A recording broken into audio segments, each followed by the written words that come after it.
Metro ಪ್ರಯಾಣಿಕರಿಗೆ ಮತ್ತೆ ದರ ಏರಿಕೆಯ ಶಾಕ್ ಎದುರಾಗಿದೆ. ಫೆಬ್ರವರಿ 9ರಿಂದ 5% ಮೆಟ್ರೋ ದರ ಏರಿಕೆಯಾಗುವಂತಹ ಸಾಧ್ಯತೆಗಳಿದೆ. ಬಿಎಂಆರ್ಸಿಎಲ್ನಿಂದ ದರ ಏರಿಕೆಯ ಅಧಿಕೃತ ಆದೇಶ ಹೊರಬಿದ್ದಿರುವಂಥದ್ದು. 5% ದರ ಏರಿಕೆ ಮಾಡಿ ಬಿಎಂಆರ್ಸಿಎಲ್ ಆದೇಶವನ್ನು ಹೊರಡಿಸಿದೆ. ನಮ್ಮ ಮೆಟ್ರೋ ಟಿಕೆಟ್ ದರ ಸೋಮವಾರದಿಂದ ಏರಿಕೆಯನ್ನು ಕಾಣುತ್ತೆ ಅನ್ನುವಂಥದ್ದು ಅಧಿಕೃತವಾದಂತಹ ಆದೇಶ ಹೊರಬಿದ್ದಿರುವಂಥದ್ದು. ಇದೀಗ ನಮ್ಮ ಮೆಟ್ರೋ ಪ್ರಯಾಣಿಕರ ದರ 5% ಹೆಚ್ಚಳ ಆಗಿರುವಂಥದ್ದು. ಕಳೆದ ವರ್ಷ 101.5 ದರ ಏರಿಕೆ ಮಾಡಿತ್ತು ಬಿಎಂಆರ್ಸಿಎಲ್. ಪ್ರಯಾಣಿಕರ ಆಕ್ರೋಶಕ್ಕೂ ಕೂಡ ಕಾರಣವಾಗಿತ್ತು. ಅದಾದ ಮೇಲೆ 71.5ಕ್ಕೆ ದರ ಇಳಿಕೆಯನ್ನು ಮಾಡಲಾಗಿತ್ತು. ಇದೀಗ ಮತ್ತೆ 5% ದರ ಏರಿಕೆಯ ಬಿಸಿಯನ್ನು ಮುಟ್ಟಿಸ್ತಾ ಇದೆ. ಸಿಲಿಕಾನ್ ಸಿಟಿ ಮಂದಿಗೆ ಮತ್ತೊಂದು ದರ ಏರಿಕೆಯ ಬಿಸಿ ಮುಟ್ತಾ ಇದೆ. ಮೆಟ್ರೋ ಪ್ರಯಾಣಿಕರಿಗೆ ಮತ್ತೊಮ್ಮೆ ಶಾಕ್ ಕೊಡೋದಕ್ಕೆ ಮುಂದಾಗ್ತಾ ಇರುವಂಥದ್ದು. 101.5 ಈಗ ಕಳೆದ ವರ್ಷ ಏರಿಕೆಯನ್ನು ಮಾಡಿತ್ತು.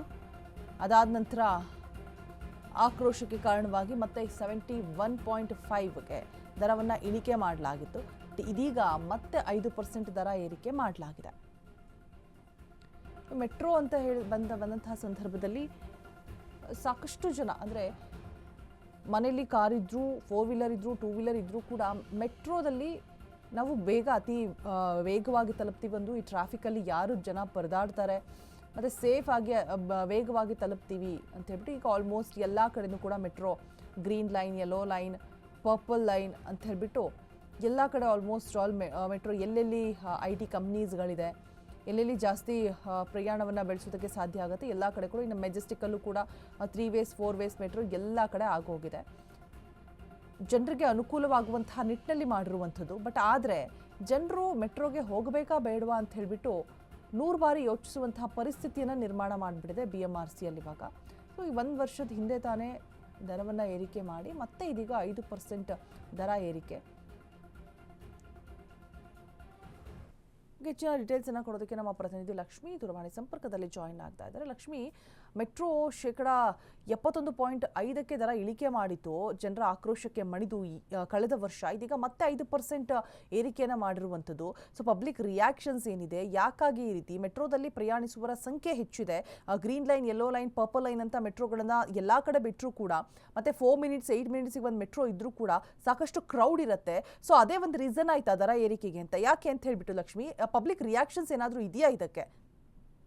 ಎಸ್, ಏನು ಅಂತಂದ್ರೆ ಬೆಂಗಳೂರಿನ ಟ್ರಾಫಿಕ್ ಅನ್ನ ಕಡಿವಾಣ ಹಾಕೋದಕ್ಕೆ ಬಂದಿರುವಂತದ್ದು ಅಂತಂದ್ರೆ ಅದು ನಮ್ಮ ಮೆಟ್ರೋ. ಸದ್ಯಕ್ಕೆ ನಮ್ಮ ಮೆಟ್ರೋ ಜನರ ಮೇಲೆ ಸಾಕಷ್ಟು ಹೊರೆಯನ್ನ ಹೇರ್ತಾ ಇರುವಂತದ್ದು. ಇದೇನೋ ಇವತ್ತೇ ಈ ಬಾರಿ ಮಾತ್ರ ಅಲ್ಲ, ಕಳೆದ ಬಾರಿಯೂ ಸಹ ಇದೇ ರೀತಿಯಾಗಿ ದರವನ್ನ ಏರಿಕೆ ಮಾಡಿದ್ರು. ಅದರಿಂದ ಸಾಕಷ್ಟು ಜನರು ತಮ್ಮ ಅಭಿಪ್ರಾಯವನ್ನ ಹೇಳ್ಕೊಂಡ್ರು. ಜೊತೆಗೆ ಸಾಕಷ್ಟು ಜನರು ಇದ್ರ ವಿರುದ್ಧವಾಗಿಯೂ ಸಹ ನಿಂತ್ರು. ಸೊ ಆಗ ಬಿಎಂಆರ್ಸಿಎಲ್ಗೂ ಮತ್ತೆ ಸರ್ಕಾರಕ್ಕೂ ಪ್ರಶ್ನೆ ಮಾಡಿದಾಗ ಸರ್ಕಾರ, ರಾಜ್ಯ ಸರ್ಕಾರ ಕೇಂದ್ರ ಸರ್ಕಾರ ಮೇಲೆ ಏರಿಕೆ ಮಾಡ್ತು, ಕೇಂದ್ರ ಸರ್ಕಾರ ರಾಜ್ಯ ಸರ್ಕಾರದ ಮೇಲೆ ಏರಿಕೆ ಮಾಡ್ತು. ಒಪ್ಪದೇ ಇದ್ದಾಗ ಯಥಾ ಪ್ರಕಾರವಾಗಿ ಜನರು ಸಹ ಅದಕ್ಕೆ ಹೊಂದಿಕೊಂಡು ಬೆಲೆ ಏರಿಕೆ ಮಧ್ಯದಲ್ಲಿಯೇ ದಿನನಿತ್ಯ ಮೆಟ್ರೋದಲ್ಲಿ ಓಡಾಡುವಂತ ಕೆಲಸವನ್ನ ಮಾಡ್ತಾ ಇದ್ರು. ಆದ್ರೆ ಇದೀಗ ಮತ್ತೆ 2026 ಫೆಬ್ರವರಿ 9ರಿಂದ ಮತ್ತೆ ದರವನ್ನ ಏರಿಕೆ ಮಾಡಿರುವಂತದ್ದು. ಅಧಿಕೃತವಾಗಿ ಈಗ ಬಿಎಂಆರ್ಸಿಎಲ್ ಸಹ ಅಧಿಕೃತವಾಗಿ ಘೋಷಣೆಯನ್ನ ಮಾಡಿರುವಂತಹದ್ದು. ಇದೇ ತಿಂಗಳು 9ನೇ ತಾರೀಕಿನಿಂದ ದರವನ್ನ ಹೆಚ್ಚಳ ಮಾಡ್ತಾರೆ. ಆದ್ರೆ ಕಳೆದ ವರ್ಷಕ್ಕೆ ಕಂಪೇರ್ ಮಾಡಿದ್ರೆ ಈ ವರ್ಷ 1ರಿಂದ 5 ರೂಪಾಯಿವರೆಗೂ ಮಾತ್ರ ಅವರಿಗೆ ಹೆಚ್ಚಾಗುತ್ತೆ. ಅಂದ್ರೆ 5% ಇರೋದ್ರಿಂದಾಗಿ ಅಷ್ಟೊಂದು ಹೊರೆ ಆಗಲ್ಲ. 1ರಿಂದ 5 ರೂಪಾಯಿ ಒಳಗಡೆ ಬರುತ್ತೆ ಅನ್ನುವಂತ ನಿಟ್ಟಿನಲ್ಲಿ ಸಾಕಷ್ಟು ಜನರು ಈಗ ಅಭಿಪ್ರಾಯವನ್ನ ವ್ಯಕ್ತಪಡಿಸ್ತಾ ಇದ್ದಾರೆ. ಜೊತೆಗೆ ಒಂದಷ್ಟು ಜನರು ಹೇಳುವುದೇನು ಅಂತಂದ್ರೆ, ಈ ರೀತಿಯಾಗಿ ಬೇಕಾಬಿಟ್ಟಿಯಾಗಿ ಅವ್ರು ಏರಿಕೆ ಮಾಡ್ತಾ ಇದ್ದಾರೆ. ಯಾಕಂತಂದ್ರೆ ಸಾರ್ವಜನಿಕರಿಗೆ ಮೆಟ್ರೋನೇ ತುಂಬಾ ಸುಲಭವಾಗಿ ಓಡಾಡೋದಕ್ಕೆ ಹೇಗಿದ್ರು ಬರ್ತಾರೆ ಅನ್ನುವಂತಹ ನಿಟ್ಟಿನಲ್ಲಿ ಬಿಎಂಆರ್ಸಿಎಲ್ ಪ್ಲಾನ್ ಮಾಡ್ತಾ ಇದೆ ಅನ್ನುವಂಥದ್ದನ್ನ, ಅಂದ್ರೆ ಪರನೂ ಇದೆ, ವಿರೋಧನೂ ಇದೆ. 1 ರೂಪಾಯಿ ಸಹ ನಮಗೆ ಸಮಸ್ಯೆ ಆಗುತ್ತೆ. ಯಾಕಂತಂದ್ರೆ ಒಂದು ದಿನಕ್ಕೆ ಒಂದು ಸ್ಟಾಪ್ಗೆ 1 ರೂಪಾಯಿ ಹೆಚ್ಚಳ ಅಂತಂದ್ರೆ 10 ದಿನಕ್ಕೆ 10 ರೂಪಾಯಿ ಹೆಚ್ಚಳ ಆಗುತ್ತೆ. ಸೊ ಅದು ಸಹ ನಮ್ಗೆ ಹೊರೆ ಆಗುತ್ತೆ ಅಂತ ಅಂದ್ರೆ ಈ ರೀತಿಯಾಗಿಯೂ ಲೆಕ್ಕ ಹಾಕುವಂತ ಜನರಿದ್ದಾರೆ.